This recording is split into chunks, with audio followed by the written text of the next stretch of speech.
এদিকে প্রধানমন্ত্রী তারেক রহমানকে স্বাগত জানাতে প্রস্তুত যশোরবাসী। যশোর মেডিকেল কলেজ থেকে বিস্তারিত জানিয়েছেন প্রতিনিধি নজরুল ইসলাম মল্লিক। প্রধানমন্ত্রী তারেক রহমান যশোরে আসছেন আজকে। তিনি প্রথমে শার্শা উপজেলার উলাশী খাল, তার বাবার যে খননকৃত খাল ছিল সেটা তিনি পুনরায় খনন করে কর্মসূচির উদ্বোধন করবেন এবং এরপরে তিনি এই মেডিকেল কলেজ যেটা আছেন এই মেডিকেল কলেজে আসবেন এবং মেডিকেল কলেজে এসে তিনি 500 শয্যা হাসপাতালের উদ্বোধন করবেন এবং এই উদ্বোধনের পরে তিনি বিকেলে যশোরের ঈদগাহ ময়দানে তিনি জনসভায় বক্তব্য রাখবেন প্রধান অতিথি হিসেবে।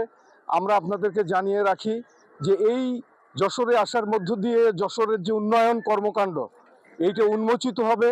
পাশাপাশি যশোর যে 1.5 যুগ ধরে যে উন্নয়ন বঞ্চিত ছিল যশোরের মানুষ, তারা এই যশোরের মানুষ বলছে যে প্রধানমন্ত্রী তারেক রহমান প্রধানমন্ত্রী হওয়ার পরে এই প্রথমে তিনি যশোরে আসছেন এবং নির্বাচনের আগে তিনি বেশ কিছু প্রতিশ্রুতি দিয়েছিলেন।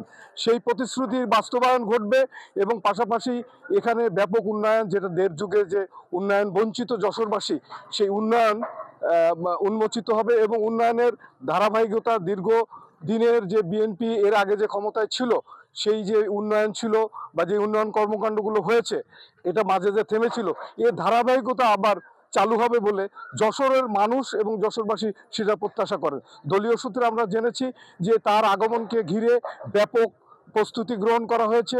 নেতাকর্মীরা বিকেলবেলা জনসভায় অংশগ্রহণ করবেন এবং বলছে যে লক্ষাধিক মানুষ এই জনসভায় অংশগ্রহণ করবে বলে আমাদেরকে দলীয় সূত্র থেকে জানানো হয়েছে।